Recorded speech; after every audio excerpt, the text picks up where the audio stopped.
ഞങ്ങൾ എണീക്കാഞ്ഞ് ഞങ്ങൾ ആഴ്ചയിൽ ഒന്നല്ല ദിവസത്തിൽ 2-3 പ്രാവശ്യം സംസാരിക്കുന്നതുകൊണ്ടാണ്. അങ്ങനെ ക്വസ്റ്റ്യൻ വന്നില്ലായിരുന്നു, അതുകൊണ്ട് ഞങ്ങൾ എണീക്കാഞ്ഞ്. എനിവേ, പ്രിയനെ ഞങ്ങൾക്ക് ഓൾമോസ്റ്റ് 20 years ആയിട്ട് അറിയാം. പ്രസ്ബി എന്നുള്ള പരിചയമാണ്. ഞാനും ബ്ലസ്സിയും പ്രസ്ബിയിൽ ചെന്നപ്പം പ്രിയ അവിടുത്തെ സൂപ്പർവൈസറായിരുന്നു ഞങ്ങളുടെ. അവിടുന്ന് ബ്ലസ്സി നല്ലതായിട്ട് ഞങ്ങൾക്ക് കോഫി ഉണ്ടാക്കിയത് എനിക്ക് ബ്രേക്ക് ടൈമിൽ. അപ്പം ഞങ്ങൾ സൂപ്പർവൈസറിനെ നമുക്ക് വശത്താക്കണമല്ലോ, അതിന് ഫ്രീക്ക് ഞങ്ങൾ കോഫി കുടിക്കാൻ ഞങ്ങൾ ഇൻവൈറ്റ് ചെയ്തു. അങ്ങനെ ഞങ്ങളുടെ ക്ലബിൽ ചേർന്നു. ഞങ്ങളുടെ ക്ലബിൻ്റെ മെയിൻ എനർജിയാണ് പ്രിയക്കുട്ടി. ഞങ്ങൾ 3 പേരും ബെസ്റ്റ് ബഡീസായി. ഞങ്ങളുടെ കോയിൻസിഡൻ്റലി ഞങ്ങൾ 3 പേരും ഈ വർഷമാണ് 50 വയസ്സാകുന്നത്. പിന്നെ പ്രിയയെക്കുറിച്ച് നിങ്ങൾ എല്ലാവർക്കും ഡീറ്റെയിൽ ആയിട്ട് പറഞ്ഞു. മൾട്ടി ടാലന്റഡ് ആണ്. എങ്ങനെ എക്സ്പ്ലെയിൻ ചെയ്യണമെന്ന് അറിയത്തില്ല, ഒരു വാക്കി പറയാൻ പറ്റുന്ന ഒരു കക്ഷിയല്ല. എല്ലാം റിപ്പീറ്റ് ചെയ്യുന്നില്ല. പിന്നെ ഓൾറൗണ്ടർ എന്ന് പറയുന്ന ഒരു വേർഡ് തന്നെ പ്രിയയ്ക്ക് വേണ്ടി ക്രിയേറ്റ് ചെയ്തിരിക്കുന്ന പോലത്തെ ഒരു വേർഡാണ്.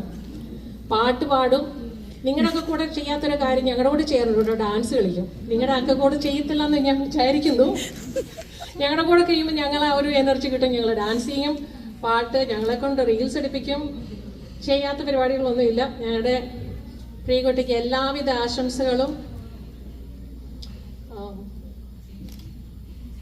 ഹലോ, ആൻസി ഓൾറെഡി എല്ലാം പറഞ്ഞു കഴിഞ്ഞു.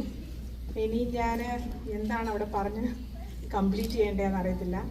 എനിവേ, സിൻസ് 2007 തൊട്ട് പ്രിയമായിട്ട് പരിചയമാണ്. ആൻസി പറഞ്ഞതുപോലെ തന്നെ ഞങ്ങളുടെ ഇടയ്ക്ക് ഒരു കാന്താരി വന്നു. എന്നിട്ട് അന്ന് മുതൽ പല പ്രാവശ്യം വഴക്കുകളൊക്കെ ഉണ്ടാവും. എന്നാലും പ്രിയക്കുട്ടി എന്ന് വിളിക്കുമ്പോഴത്തേ അതെല്ലാം അങ്ങ് മറക്കും. പിന്നെ ഒരു കാര്യം, പ്രിയ ഇതുപോലെ തന്നെ ഇരുന്നാൽ മതി. പ്രിയ മാറി കഴിഞ്ഞാലുണ്ടല്ലോ പ്രിയ അല്ലാതാവും.